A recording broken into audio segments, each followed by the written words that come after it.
आज हम लोग पढ़ते हैं वर्णमाला। तो वर्णमाला किसे कहते हैं? वर्ण भाषा की सबसे छोटी इकाई ध्वनि है। इस ध्वनि को वर्ण कहते हैं और इन सब वर्णों के समूह को वर्णमाला कहते हैं। अर्थात वर्णमाला देखिए, वर्णों के व्यवस्थित समूह को वर्णमाला कहते हैं। मानक हिंदी में वर्णमाला कितने हैं, स्वर कितने हैं, व्यंजन कितने हैं, ये हम सब जानते हैं। जैसे हिंदी में उच्चारण के आधार पर 45 वर्ण हैं, उसमें 10 स्वर और 35 व्यंजन हैं। एवं लेखन के आधार पर 52 वर्ण हैं, उसमें 13 स्वर और 35 व्यंजन प्लस 4 संयुक्त व्यंजन हैं। इसमें स्वर है अ, ई, उ, री, ए, ऐ, ओ, औ, अंग, अहा। कुल 10 है। इसमें री, अंग और अहा ये तीनों को मिलाकर के 13। व्यंजन का वर्ग में है का, ख, ग, घ, ङ। चा वर्ग में है चा, छा, जा, झा, या। टा वर्ग में है ट, ठ, ड, ढ, अना। डा में नीचे और अढ़ा में नीचे बिंदी लगता है, अड़ा और अढ़ा। ये दोनों को द्विगुण व्यंजन कहते हैं। आगे है ता वर्ग में ता, था, दा, धा, ना। और पा वर्ग में है पा, फा, ब, भ, मा। अंतस्थ व्यंजन किसे कहते हैं? य, र, ल, व। ये अंतस्थ व्यंजन है। और ऊष्म व्यंजन श, श, स, ह ये ऊष्म व्यंजन है। संयुक्त व्यंजन है अक्ष, त्र, ज्ञ और स्र। ये संयुक्त व्यंजन अक्षा है क और श से मिला हुआ है, का आधा और श अक्षा। त्रा है ता और रा से मिलकर बना है, इसलिए इसे संयुक्त व्यंजन कहते हैं। दो व्यंजन से मिलकर बना हुआ है। ज्ञा है ज और य से मिलकर बना हुआ है। वैसे स्र भी श और र से मिलकर बना हुआ है।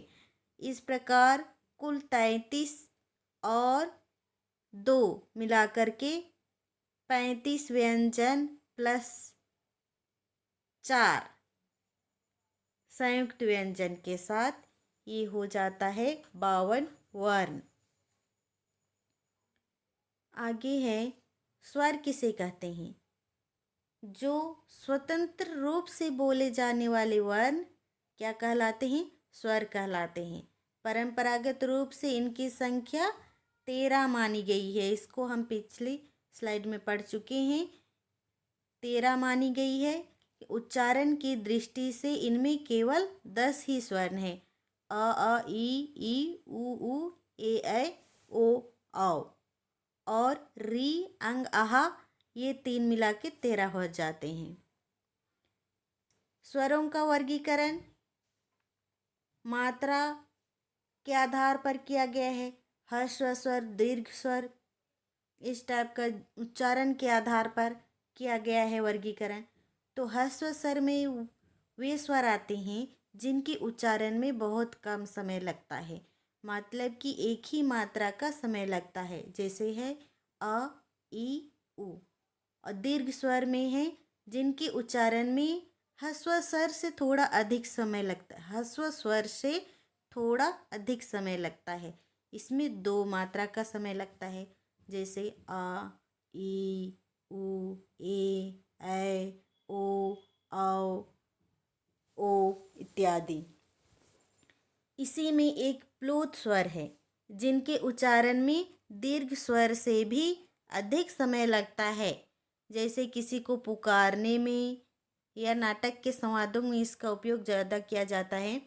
तो किसी को पुकारने में, किसी का नाम लेकर बुलाने में इसमें इस स्वर का उपयोग किया जाता है। जैसे यहाँ उदाहरण में दिया है, जिसे किसी का भी, जिसे हम बोलते हैं राम, तो रा में जो समय लग रहा है उच्चारण करने में, र बोलने में जितना समय लग रहा है, थोड़ा अधिक समय लग रहा है, इसे प्लूत स्वर कहा जाता है।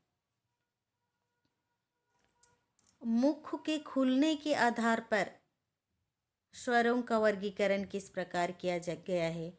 विवरित, ओपन। जिन स्वरों के उच्चारण में मुख द्वार पूरा खुलता है उसे विवरित कहा जाता है। आ। अर्धविवरित, हल्प, हाफ ओपन। जिस स्वरों के उच्चारण में मुख द्वार आधा खुलता है, अ, ऐ, औ, ओ, ये हाफ ओपन। अर्धसंवरित, हाफ क्लोज। जिन स्वरों के उच्चारण में मुख द्वार आधा बंद रहता है, ए, ओ।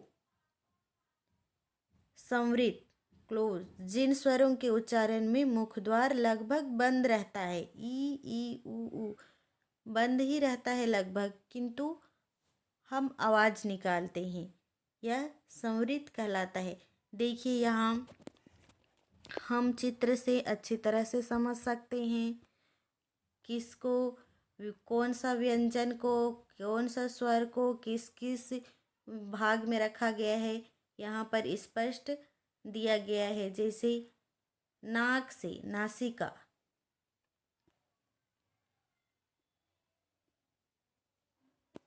नासिका, मेरा पेन नहीं चल रहा है।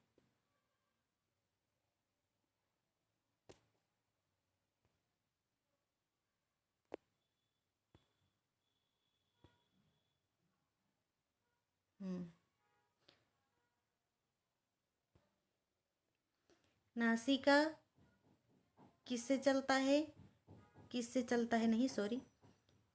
नासिका से नाक से निकलने वाली जो ध्वनि है, वर्ण है,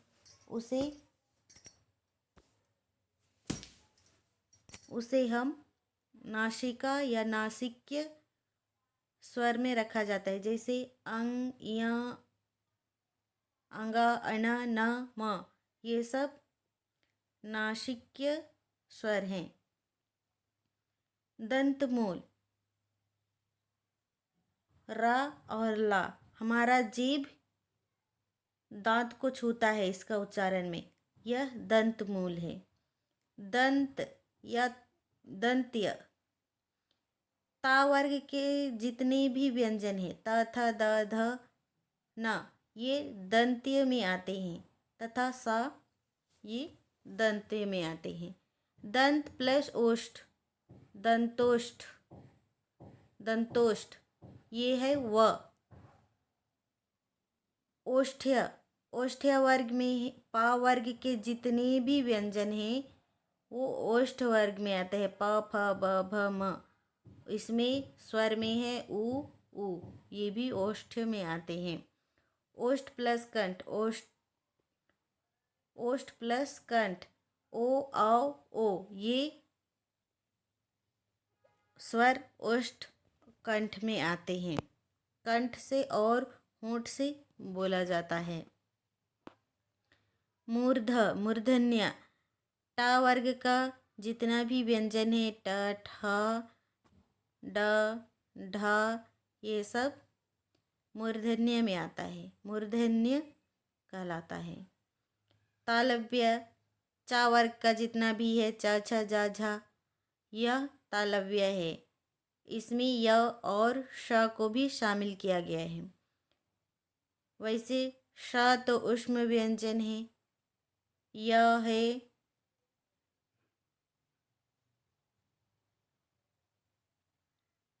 हाँ तालव्य, श तालु को छूता है इसलिए सा को इसमें भी शामिल किया गया है। कंठ प्लस तालु, ए और ऐ। कंठ्य, अ, अह, का वर्ग, ह। का वर्ग के समूह का जितना भी क, ख, ग, घ, यह कंठ्य में आता है।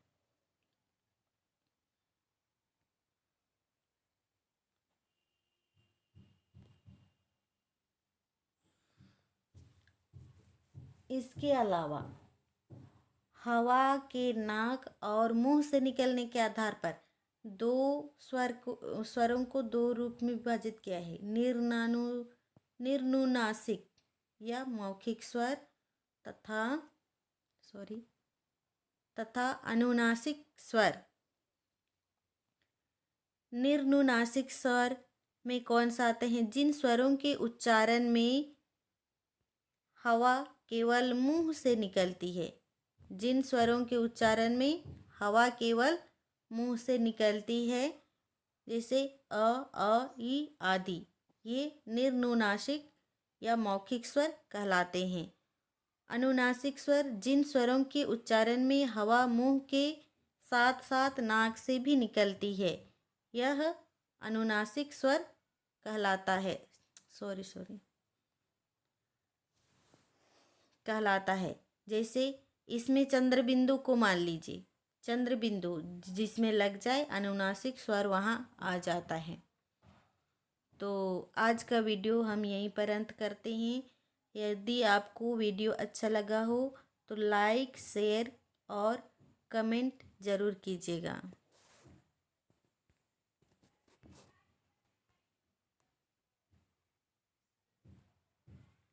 Thank you.